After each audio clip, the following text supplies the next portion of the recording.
Right now on WHAS11 News at Noon, Florida's Gulf Coast bracing for the impact of Hurricane Milton's near-record winds and massive storm surge.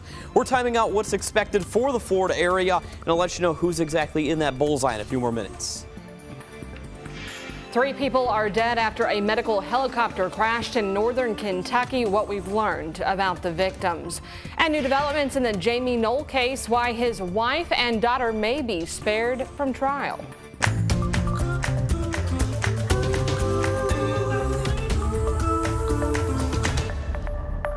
Hurricane Milton on track to hit Florida's Gulf Coast late tomorrow. This is a live view right now from Key West, Florida, which is set to be hit by that incoming storm. Downgraded overnight to a Category 4 hurricane, however, still posing a massive and historic threat. It is our top story here at noon. Thanks for joining us. I'm Brooke Hash. Up to 15 feet of storm surge is possible along Florida's west coast, and areas still recovering from Hurricane Helene. Highways packed with people trying to evacuate. Many airports closed. ABC's Jacqueline Lee is in Tampa, which is predicted to be in the bullseye of that storm.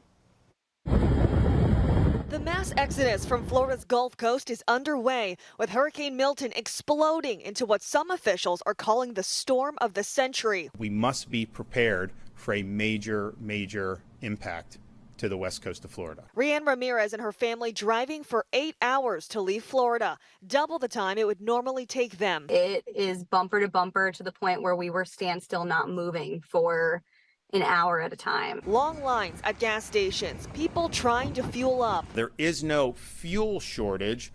Fuel continues to arrive. Last night, 27 fuel trucks were escorted by the Florida Highway Patrol to deliver fuel. Hurricane hunters flying into the center of Milton, monitoring the historically rapid growth of the storm. Milton has quickly become the strongest hurricane in the Gulf in nearly 2 decades, fueled by warmer than usual water. Satellite images show the massive churn of the storm. While Milton is expected to weaken before making landfall as early as Wednesday night, the Tampa area could get hit with 15 inches of rain and a historic 15 feet of storm surge. I want to urge everyone, if you've been ordered to evacuate, those evacuations orders are serious and you absolutely must follow them. The White House says President Biden spoke with Florida's governor and the mayor of Tampa yesterday. I directed this team to do everything it can to save lives and our communities, help our communities before, during, and after these extreme weather events. 5,000 National Guard troops activated. FEMA also providing help after Helene, now standing by with food and water. Jacqueline Lee, ABC News, Tampa. 12:01 here on this Tuesday, Sam. People talking about just how quickly this gained steam, and even at a Category 4, it's a monster of a storm. It really is, Brooke. This is going to be very catastrophic for much of the state of Florida. It's very unfortunate. We're going to be continuing to watch it play a big-time factor as we get into the course of this week. Now, I do want to reiterate, even though it's a Category 4 hurricane and it's been downgraded per se, it still is going to be packing some serious life-threatening storm surge. We're going to be watching flooding rains, and power outages will be lasting weeks, if not months, for much of the state of Florida. And right now we're still watching it rumbling across the southern Gulf.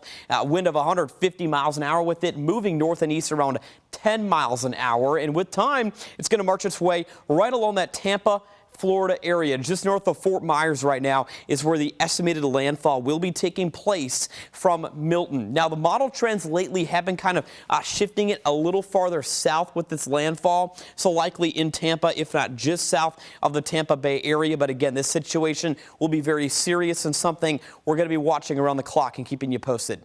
Locally, though, we're not going to be noticing any kind of impact from Milton. In fact, we're just going to continue to stay under sunshine-filled conditions, and temperatures staying around normal for this time of the year.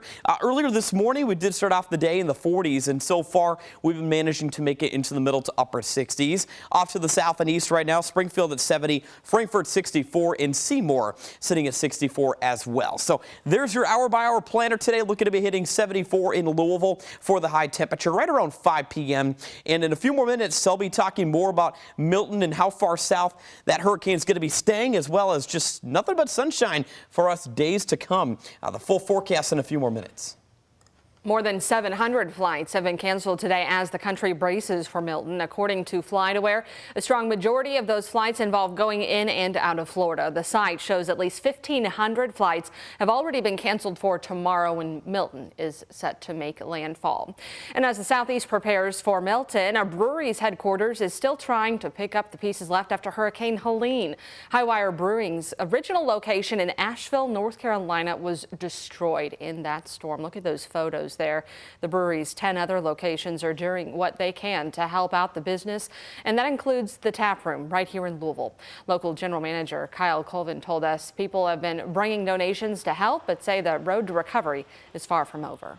It's going to be a struggle. I think it's going to change every day.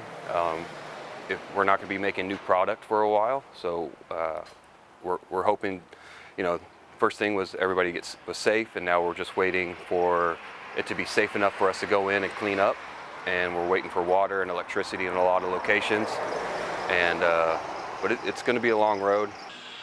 This Friday, Highwire says it's having an all-day fundraiser to accept monetary and physical donations to send over to Asheville.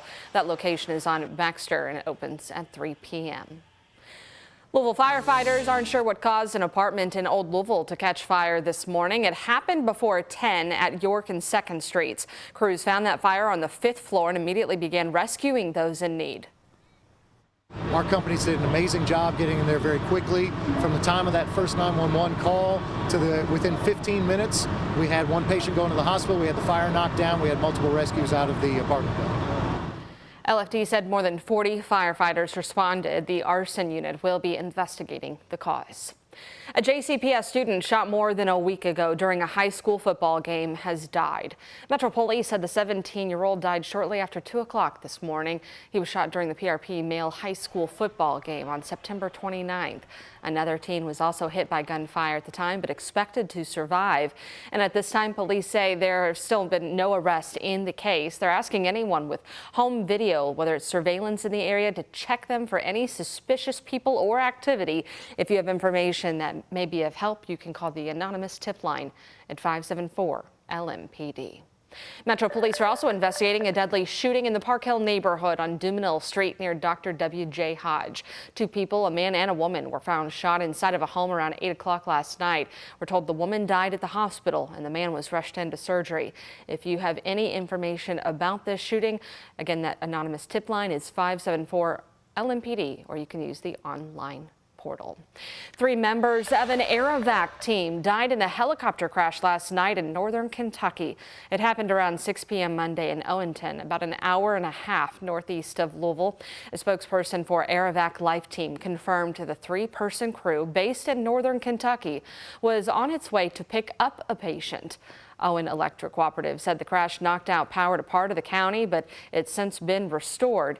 Kentucky State Police identified the crew members killed as Gail Ailman, Bethany Ekman, and James Welsh. The FAA and NTSB are involved in that investigation.